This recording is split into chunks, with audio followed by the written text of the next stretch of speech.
सो hi guys, what's up. मैं हूँ सारांश और welcome to my new video. इस वीडियो में बेसिकली मैं जो आपको कराने जा रहा हूँ वो एक जर्मन का चैप्टर है और वो चैप्टर का नाम है कांट्स डू इनलाइन स्कार्टन। ये हालो डॉइच बुक से लिया गया है जो और इस चैप्टर को आप मॉडल 4 यानी मॉड्यूल 4 लेक्शन 1 में देख सकते हैं। इस कांट्स डू इनलाइन स्कार्टन का मतलब क्या है? क्या तुम्हें स्केटिंग आती है? तो बेसिकली हमारी जो ये पूरी वीडियो है वो इसी कंटेंट पे बेस्ड है। तो बिना टाइम वेस्ट किए चलिए मैं स्टार्ट करता हूँ।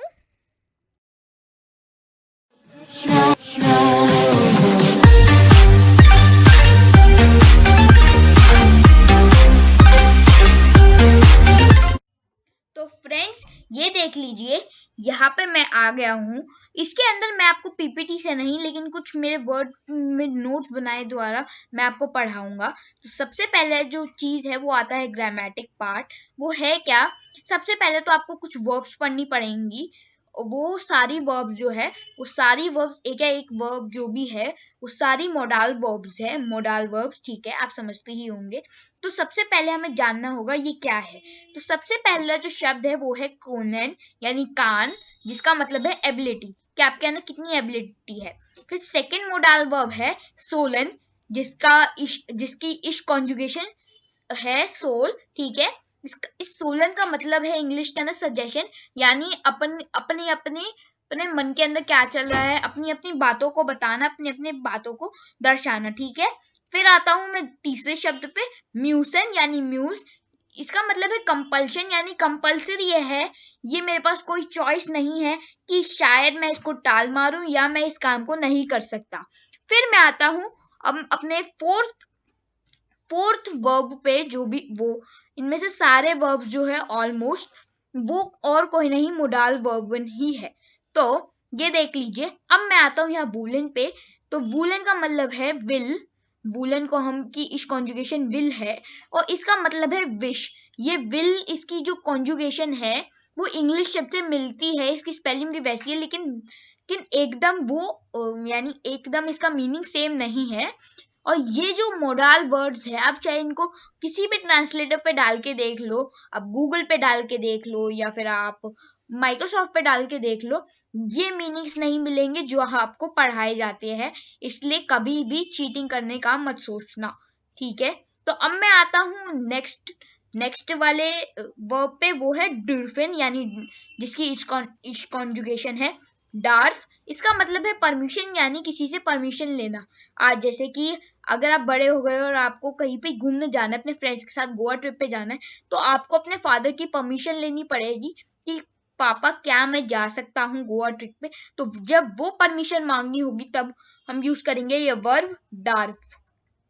फिर आता है म्यूस्टन, वो जिसका मतलब है वुड लाइक टू, क्या तुम चाहोगे, और म्योगन जिसका मतलब है टू लाइक। अब इनकी कॉन्जुगेशन टेबल हमें पढ़नी पड़ेगी, ठीक है। तो इनकी जो कॉन्जुगेशन टेबल है वो है, सबसे पहले तो है क्यूनन, लेकिन ठीक है क्यूनन है। ये याद रखना कि इसका एक रूल है कि इसकी इश और एस वाली जो फॉर्म्स होती है वो ऑलवेज सेम रहती है, ठीक है। तो अब मैं करता हूं, तो कोनन की इश कॉन्जुगेशन जो है कान है, डू कॉन्जुगेशन कांस्ट है, एर्जियस कॉन्जुगेशन फिर से कान आ गई, इश वाली ही सेम। फिर विर की कॉन्जुगेशन जो है कुनन है और आईएल की कॉन्जुगेशन जो है कॉन्स्ट है। फिर जीजी, स्मॉल जी, बिग जी की जो है वो भी क्यूनन है। तो वेयर और जीजी की कॉन्जुगेशन जो होती है सेम रहती है। इसके अंदर बेसिकली होता क्या है, इश्क के अंदर जो होता है वो इसके अंदर होता है कि बेसिकली ई लग जाता है, लेकिन ये मोडाल वर्ब है इसलिए इसके अंदर चेंज है। फिर डू के अंदर लास्ट के अंदर एस टी लग जाता है। वायर और वायर या फिर जीजी के अंदर क्या होता है, उसके अंदर ईएन लग जाता है। और आईर मतलब IHR वाला जो है उसके अंदर लास्ट में टी लग जाता है। उसी तरीके से अब ये सारे प्रोसीजर्स है इसके अंदर आप देख सकते हैं, म्यूज म्यूस्ट, ठीक है। अब यहाँ पे डू के अंदर आप देखोगे एस टी नहीं लगाया, तो क्योंकि वो ट्रिपल एस हो जाएगा, हमें ट्रिपल एस नहीं चाहिए, इसलिए हमने सिर्फ एक बार एस, एक हमने एस लगाया ही नहीं इसके अंदर, ठीक है। ठीक है। फिर हो गया यहाँ पे ड्यूरफिन के अंदर देख लीजिए डाफ्ट, ठीक है, यहाँ पे डाफ, यहाँ पे ड्यूरफिन, यहाँ पे ड्रूफ, यहाँ पे ड्रूफिन। आपको मेरा कर्सर दिख ही रहा होगा, राइट, ठीक है। फिर ये यहाँ आ गया वोलन का विल, विल्स्ट, विल, वोलन, वोल्ट, वोलन, ठीक है। देख लीजिए यहाँ पे अब आप सारे पढ़ सकते हैं, ठीक है, और वीडियो को पॉज करके आराम से अपनी नोटबुक में भी उतार सकते हैं, ठीक है। तो सेंटेंस लिखते वक्त जब हम इनको यूज करते हैं यानी इनका प्रयोग करते हैं तब हमें कुछ रूल्स का ध्यान रखना पड़ेगा। वो रूल्स क्या है, बेसिकली वो है modal verb need help of main verb. उनको हमेशा किसी ना किसी मेन वर्ब की जरूरत है। अगर आप बोल दोगे कि आपने मतलब पढ़े हैं टू लाइक या फिर परमिशन, तो किस चीज की परमिशन, उसके बेस पे आपको एक मेन वर्ब चाहिए, ठीक है। फिर आता है सेकंड कि मोडाल वर्ब हमेशा या फिर कभी कभार सेकंड प्लेस पे ही लगाया जाता है और जो मेन वर्ब होता है उसकी एंडिंग हमेशा en से होती है और मोडाल वर्ब की कॉन्जुगेशन टेबल के अंदर द इश और एस की सेम रहती है, ठीक है, ठीक है। तो अब आता हूं मैं फॉर्मूलाज पे। तो ये है बेसिकली फॉर्मूलाज, ठीक है। तो ये फॉर्मूलाज बेसिकली है क्या, फर्स्टली अगर आप नॉर्मल सेंटेंस लिख रहे हो तो उसमें आपकी सेंटेंस की फॉर्मेशन होगी subject plus modal verb plus object plus main verb ended with en, यानी अब आपको समझ में आ गया होगा। सबसे पहले आपको सब्जेक्ट लगाना है। सब्जेक्ट के अंदर मैं लगाता हूँ एक प्रोनाउन, एक एल लगा देता हूँ मैं, ठीक है, एल लगा दिया। उसके बाद मैंने लगाया मोडाल वर्ब, एल के बाद यहाँ पे आप मोडाल वर्ब देख सकते हैं, आई कैन बोलते हैं ना, I can do this, I can this, ठीक है।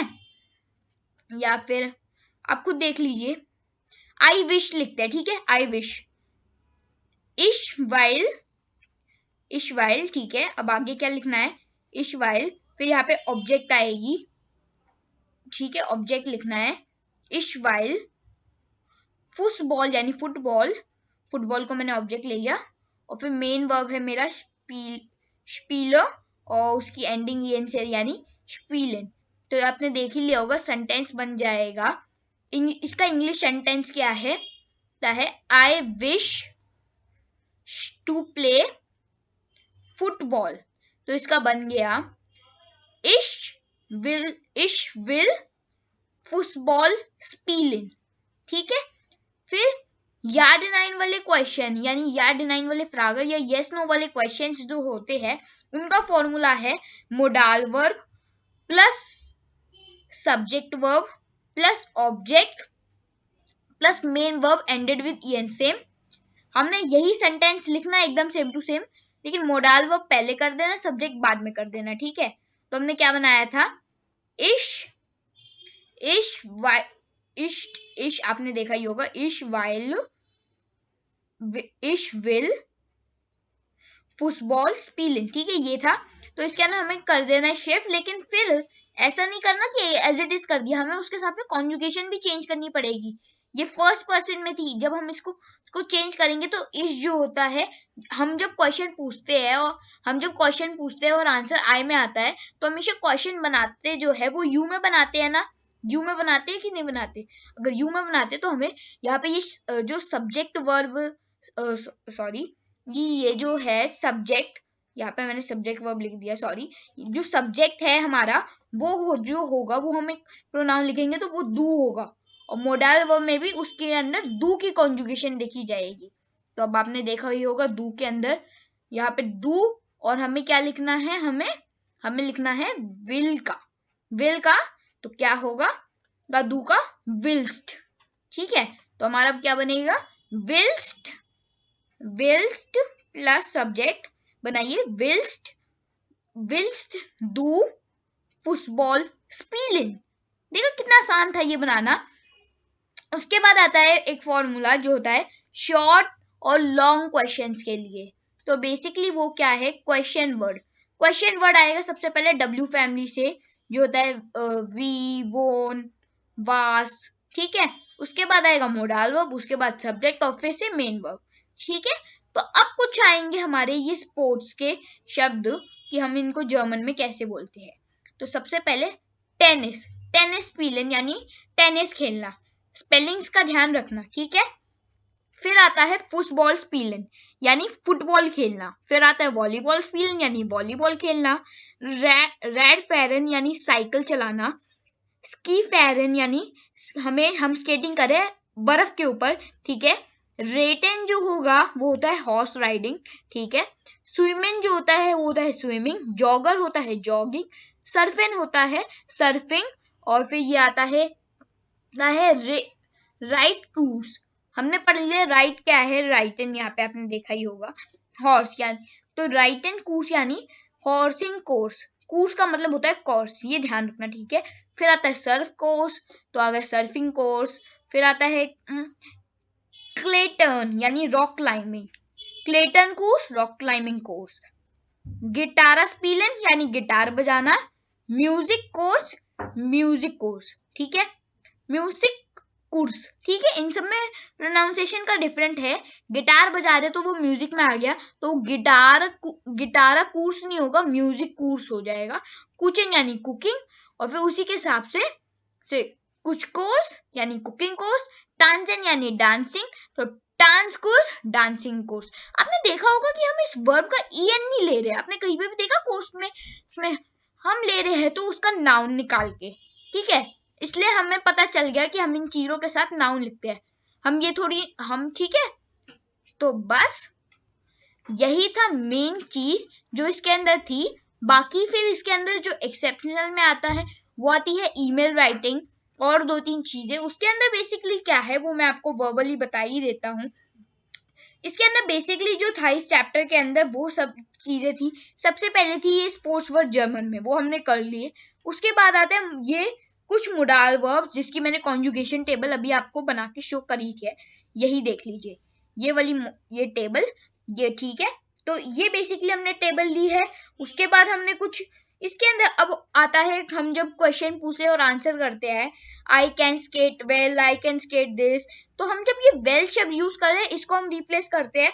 अगर हमें उसको दर्शाना है कि हाँ मेरे को अच्छा करना आता है तो आता है गुड, ठीक है, गुड, ठीक है। और फिर अगर हमें वेरी गुड बोला है तो शेयर गुड, ठीक है। फिर अगर आपको बैड बोलना है तो निश्ट बोलना है, और फिर निश्ट से गुड बोल देना है अगर वेरी बैड बोलना है। तो बेसिकली यही था, इसलिए हमारे को सेंटेंस फॉर्मेशन में काफी ज्यादा हेल्प करेगा।